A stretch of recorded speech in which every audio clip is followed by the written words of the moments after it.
Hello everyone, welcome to my YouTube channel world physics with PS Dubey. आज मैं लेके आया हूँ आपके लिए गॉस थ्योरम। नेक्स्ट वीडियो है आपकी चैप्टर फर्स्ट की। तो गॉस थ्योरम ऐसा समझ लीजिए बहुत इंपॉर्टेंट थ्योरम है। इसको मैं आपको पहले स्टेटमेंट इसके बताऊंगा, उसके बाद आपको इसको प्रूव करके दिखाऊंगा। ठीक है, तो सबसे पहले हम स्टेटमेंट देखते हैं। गॉस थ्योरम कहता क्या है क्या ये। ठीक है, गॉस थ्योरम क्या कहता है कि it states that the total flux through a close surface. सबसे पहला शब्द आया है क्लोज सरफेस। ये बात करता है किसके बारे में? किसी क्लोज सरफेस के बारे में। कि मान लीजिए कि कोई चार्ज है जो किसी सरफेस के अंदर इनक्लोज्ड है, सरफेस के अंदर बंद है। ठीक है, is it states that the total flux, फिर उसका फ्लक्स कितना होगा यही हमको पता करना होगा। ठीक है, states that the total flux through a close surface, किसी क्लोज सरफेस के द्वारा कितना टोटल फ्लक्स होगा, is 1 upon epsilon naught times, this symbol is the epsilon not, याद रखिएगा। Surface is 1 upon epsilon naught times the net charge enclosed by the close surface. ठीक है, किसी भी क्लोज सरफेस के द्वारा जितना नेट चार्ज इनक्लोज्ड होगा उसका 1 अपॉन एप्सिलॉन नॉट टाइम्स होगा क्या, उसके द्वारा फ्लक्स होगा। ठीक है, फिर से आप देख लीजिए, it states that the total flux through a close surface, किसी क्लोज सरफेस के द्वारा टोटल फ्लक्स क्या होगा, 1 अपॉन एप्सिलॉन नॉट टाइम्स होगा किसके, net charge enclosed by the close surface, उस क्लोज सरफेस के द्वारा जितना नेट टोटल चार्ज इनक्लोज्ड किया जाएगा उसके 1 अपॉन एप्सिलॉन नॉट टाइम्स होगा। ठीक, यहाँ पे लिखा है फार्मूला फ्लक्स बराबर, पिछली वीडियो में मैंने बताया था ई डॉट डी एस होता है। ठीक है, अब यहाँ पे आपको फ्लक्स बराबर देखने को मिलना Q upon epsilon naught, this is the Gauss theorem. ये क्या है? Gauss theorem. फ्लक्स बराबर flux equals to Q upon epsilon naught, this is the Gauss theorem. And the statement is also says that this is mathematical form, ये आपका mathematical form है। ठीक है, तो स्टेटमेंट क्या कह रहा है कि क्यू टाइम्स या फिर 1 upon epsilon naught times of Q net charge. Net charge का मतलब क्या है? क्यू ही तो है।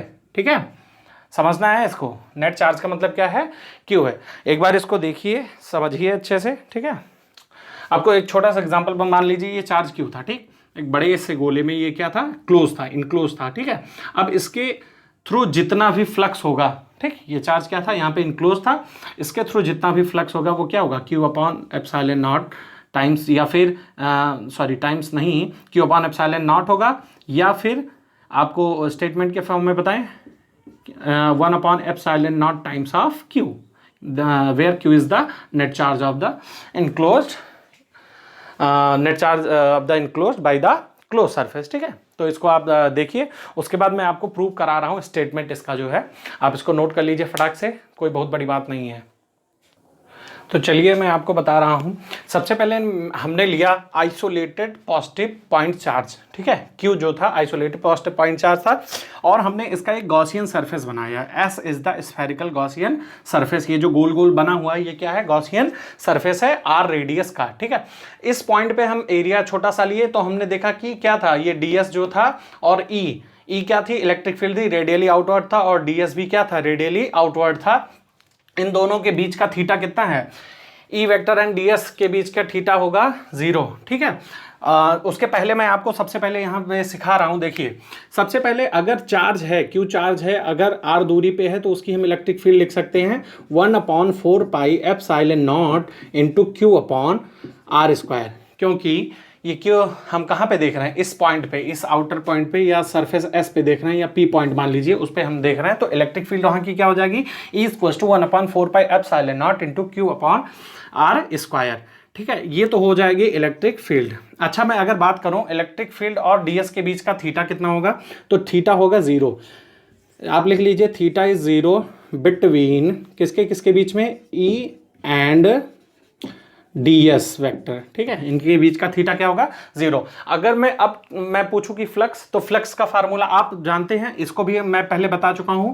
ठीक है, फ्लक्स का फार्मूला मान लीजिए डी फाई ई आप निकाल रहे हैं। ठीक है, तो फ्लक्स बराबर क्या होता था, इलेक्ट्रिक फील्ड इनटू जो भी था इनटू सरफेस एरिया होता था। अच्छा, तो इलेक्ट्रिक फील्ड मतलब E, और सरफेस एरिया हम क्या निकाल सकते हैं इसका, देखिए अब जैसे कि क्या था आपका, ये गॉसियन सरफेस आपने एस का बना रखा है, ठीक है।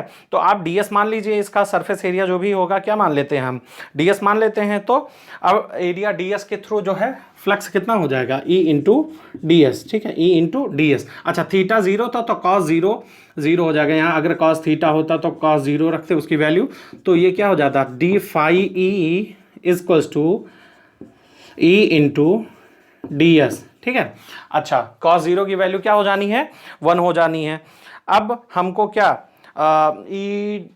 इसको ऐसा कर लीजिए, थोड़ा यहाँ से वेक्टर हटा दीजिए, ठीक है, क्योंकि ये अब अनदर फॉर्म में लिख रहे हैं तो यहाँ पे वेक्टर क्या होना जरूरी नहीं है।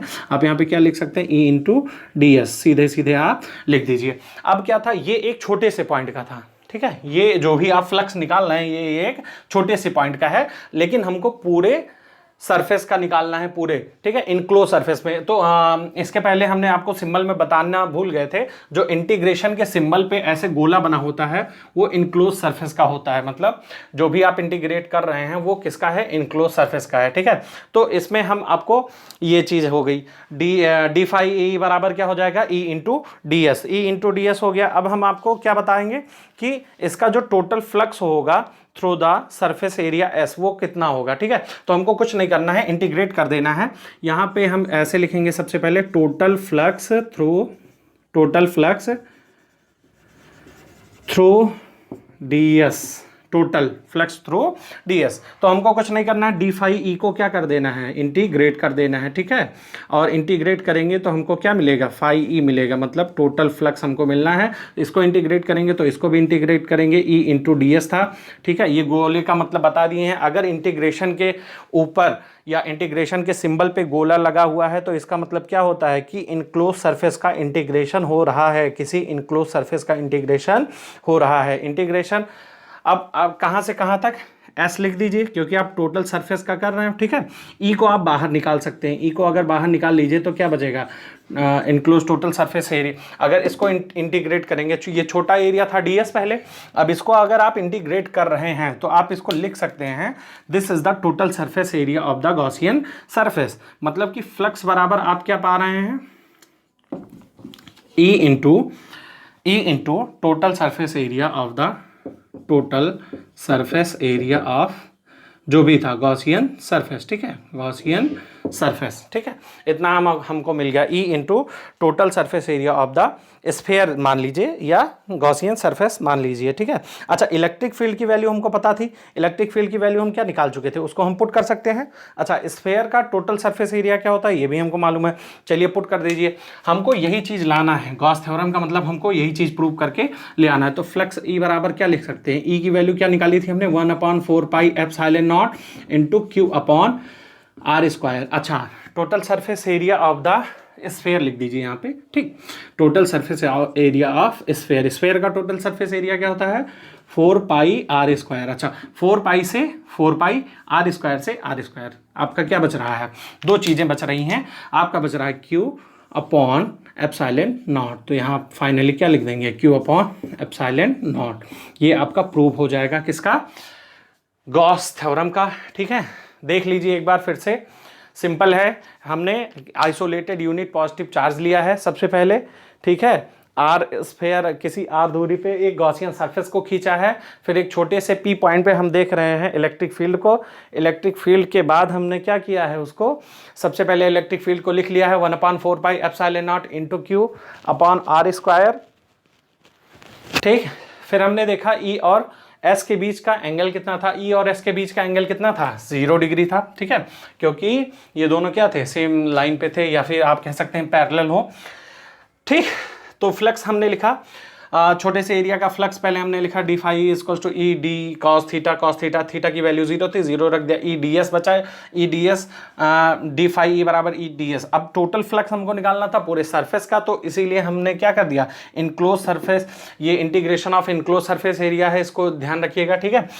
और यहाँ पे हमने क्या किया, पूरे सरफेस को इंटीग्रेट किया, इस पूरे फ्लक्स को क्या पूरे सरफेस के लिए इंटीग्रेट किया, पूरे स्फेयर के लिए।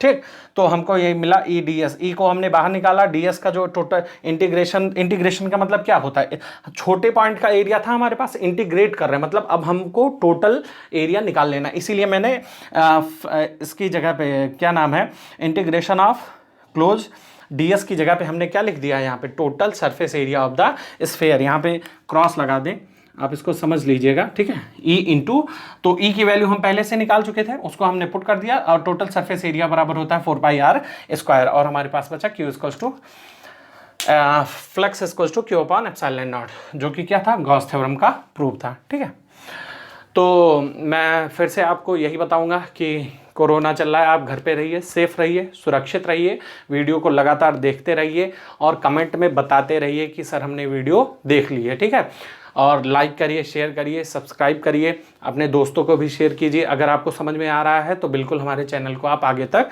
बढ़ाइए। ठीक है, तब तक के लिए अब नेक्स्ट वीडियो में हम आपको अगला टॉपिक पढ़ाएंगे। ठीक है, थैंक यू।